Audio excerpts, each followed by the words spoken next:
What's up, guys? It's been a while, but it's actually for a cause. So I guess you guys will have already seen the title of this video, and it'll say pray for Greg. And now the reason for that is I'm gonna start at the beginning, explain to you guys basically the entire situation from start to finish.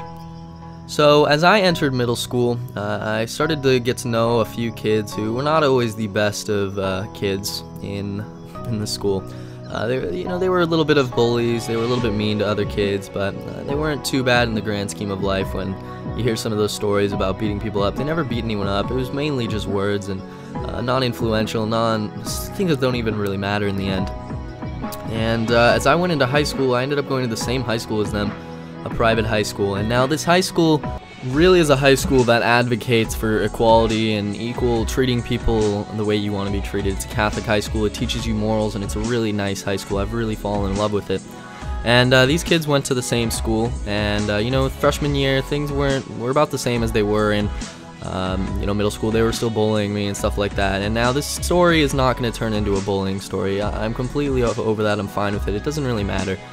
Because sophomore year I ended up joining the water polo team, because freshman year I was a little on the chubby side, and I did get made fun of for that. But as sophomore year developed, I joined water polo and I became more fit, and I started to get into shape. And this one of the kids, his name was Greg. If you can now see where the title's starting to come in, his name was Greg. I started to become really good friends with him sophomore year. And I had known him for 4 to 5 years already, but we'd always been like enemies. We had not really liked each other. And as sophomore year progressed, we began to become friends, not just through water polo, but also through swim in the spring. And we began to like each other a lot. We began to hang out a little bit outside of school and became good friends. As junior year went along, I started to get in a lot better shape. I started to actually get some muscle and stuff, and I ended up becoming a lot better friends with him throughout the course of that water polo year, my junior year, and swim season of my junior year as well. We did a lot of things outside. We got together over ski week. We went snowboarding. I watched him get drunk for the first time. It was absolutely hilarious. And a lot of things like that. We just had a lot of really exciting and fun moments like that we shared together, and that I really enjoyed, and I'm sure he did as well.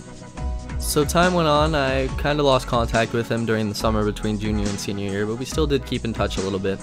And as senior year came along, well, right before senior year, water polo preseason started, and we got to be really good friends again. And he's one of my best friends now at this point out of the group of guys that we both hung out with. I consider Greg one of my best friends out of all of them. And we do some things together. Water polo really brought us together a lot, along with the other members of this group. And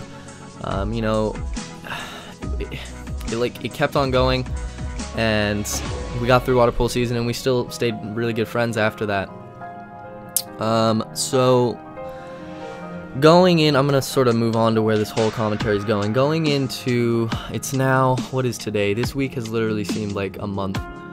Going in, this is now a Friday, and going into last Sunday, March, I don't know, probably the 16th or something, 17th.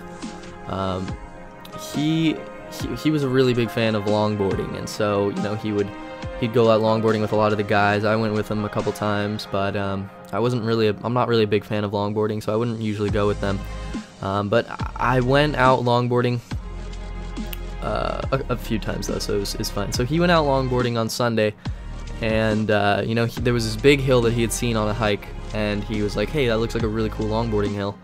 And so he went up to the hill with his friends. He was like, hey guys, come check this out, I want to go ride this hill. And so they're like, alright. So they were following him in the car. They all drove up there, and then he got out and he was like, alright, I'll see you guys. And so they were following him behind him in the car, my two friends. I'm not going to say their names, but they were following him, and he started to go down the hill, and it was a really steep hill, and he's starting to pick up speed. And we still have no idea what happened, but as he was carving to the right, and he's a regular longboarder, so that means his left foot's in front. So as he was carving to the right, that would mean that his back is down the hill. His back is facing down the hill, and his wheel hit something, and it made the board fly out from under him, and he flew backwards, hit the ground, and just skidded. And that's when my friends were telling me that's when they really knew that the two friends that were there, they said that's when they really knew that something was wrong, because he slid. He didn't like hit the ground and like start moving around trying to stop himself. He just slid.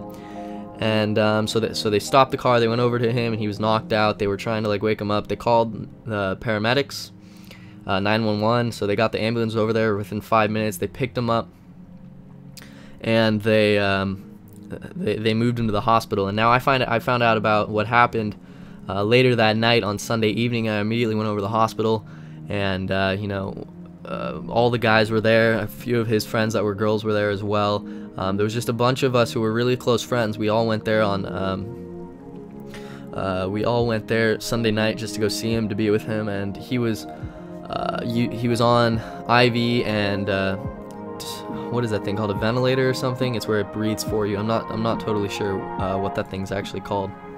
So I'm not exactly sure what's going to happen. I mean, it really doesn't look good. The chances of him coming out of this alive are not very great. He's not doing too well, and it's really scary to think that someone I've known and been really good friends with for a big portion of my life is gonna be gone potentially in the next day or few days. And I've been visiting him every day this week.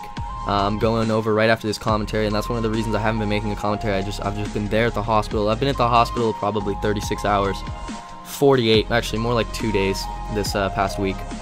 We've all just been there after school. First day, Monday, we actually took off school to go to the hospital. But so the reason I was making this commentary is I'd really appreciate if you guys could like this video. I'm gonna be putting this up on my channel and on Caught Ups. We're trying to let people know about praying for Greg, so that's why it's called #PrayForGreg, because if you like this video, it will actually, and you have your account linked to your Twitter, it will send out on Twitter #PrayForGreg, and we're trying to get the global community, as many people as we can, to pray for Greg. Because he's been a really dear friend to me, and I really don't want to see him go. The more prayers, I know that I've always said I've been an atheist, but ever since my Kairos, I've started to believe in some form of higher power, and I'd really appreciate if you guys could pray as well, even if you're not Catholic or Christian. Just keep him in your thoughts, you guys. Thank you so much for listening to this commentary. I'm sorry if you guys were bored with it, but it's just something really dear to my heart. I hope you can all understand that. And I will talk to you all in the next video. Please keep him in your prayers. And yeah, guys, so I'll talk to you all later.